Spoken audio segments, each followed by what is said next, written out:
ये प्रॉब्लम है गेट 2016 का। इंजीनियरिंग मैकेनिक्स का बोल सकते हैं या इसको टॉम का बोल सकते हैं, दोनों कैटेगरी में लाई करता है। Theory of machine. So problem क्या है जो 2 मार्क्स का था। ए mass of 2000 kg is currently being lowered at a velocity of 2 meter per second from the drum as shown in figure. The mass moment of inertia of the drum is 150 kg per meter square kg meter square.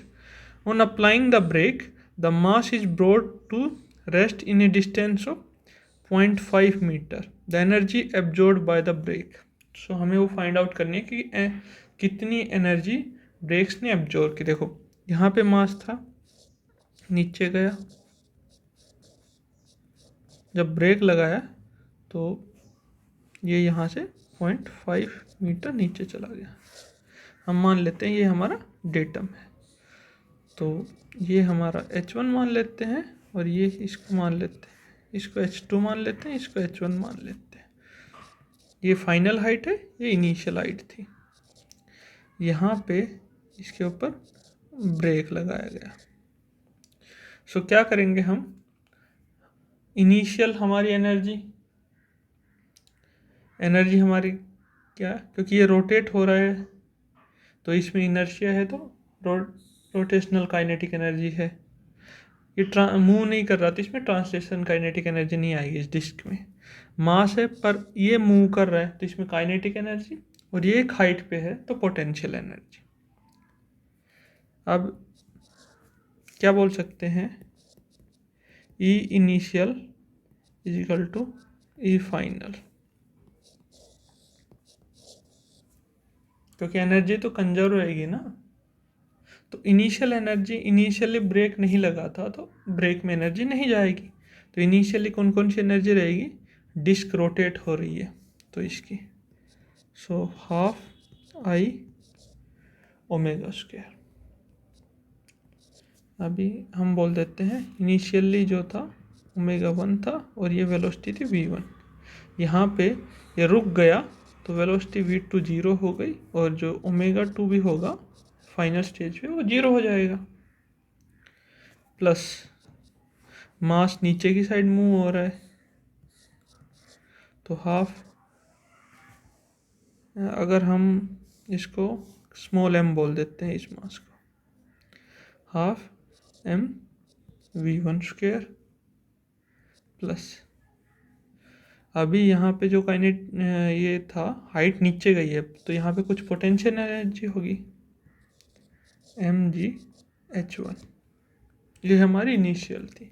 अब final क्या रहेगी, final ये सारी energy plus break की energy, क्योंकि break लगा है तो उसमें सरफेस के बीच में फ्रिक्शन है, फ्रिक्शन की वजह से वो रुका है तो एनर्जी वहाँ ट्रांसफ़र हुई है। तो हम बोल देते हैं E break energy plus half I omega 2 square plus half m v2 square plus half mgh2। तो देखो यहाँ पे ब्रेक लगाया तो डिस्क की ओमेगा 2 0 हो गया तो ये टर्म 0 हो जाएगा, वेलोसिटी भी उसकी 0 हो गई और उसकी पोजीशन चेंज हो गई। तो हम इस टर्म को इधर की साइड लेके आएंगे तो हम क्या बोल सकते हैं, E break is equal to half I omega 1 square plus half m v1 square plus mgh2 minus, sorry ये हाफ नहीं आएगा, ये mgh आएगा, mgh1। तो half I omega 1 square plus m v1 square plus mgh2 minus h1, ये हमारी break वाली energy होगी, क्योंकि एनर्जी लॉस हो रही तो ब्रेक वाली। अभी हम देखो हमारे पास क्या है, मास कितना है 2000 kg, वेलोसिटी कितनी है 2 मीटर पर सेकेंड। तो ये इसके साथ कांटेक्ट में होगा तो ओमेगा 1 आर, देखो इसका जो डायमीटर है वो इन्होंने दिया हुआ है 2 मीटर, तो रेडियस कितनी हो जाएगी यहाँ पे 1 मीटर। और V1 जो यहाँ पे होगी, क्योंकि ये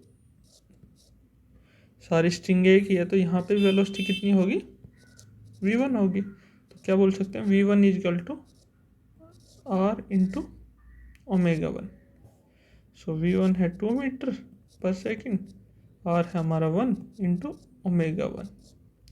सो ओमेगा 1 आ गया 2 रेडियन पर second.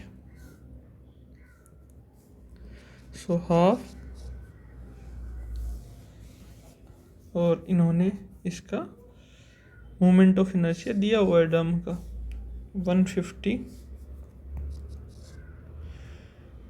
Into omega square, omega कितना है 2, तो इंटू 2 का स्क्वायर प्लस नेक्स्ट टर्म है हाफ, मास है 2000, तो वेलोसिटी है 2 स्क्वायर, प्लस में मास है 2000 into G9.81 into H2 minus H1। तो इसका डिफरेंस कितना है, सॉरी H1 माइनस H2, ये H2 होगा, ये 1 होगा, 1 2, तो ये आएगा 0.5।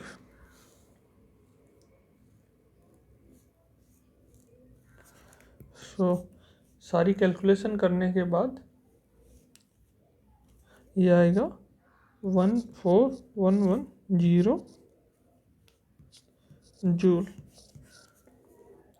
अब उन्होंने क्या पूछा है, उन्होंने आंसर पूछा किलो जूल में, तो अभी इसको हम किलो जूल में कन्वर्ट करेंगे तो 1000 से, सॉरी 1411 जूल आया। तो इसको किलो जूल में करने के लिए 1000 से, सो ये आएगा 14.11 किलो जूल। ये ध्यान रखना कन्वर्ट करते हुए कि किस में यूनिट पूछी गई है, और आप यूनिट कन्वर्जन ध्यान से करना, क्योंकि वहाँ गलती मतलब आपका पूरे मार्क्स कट जाएंगे। 4.11।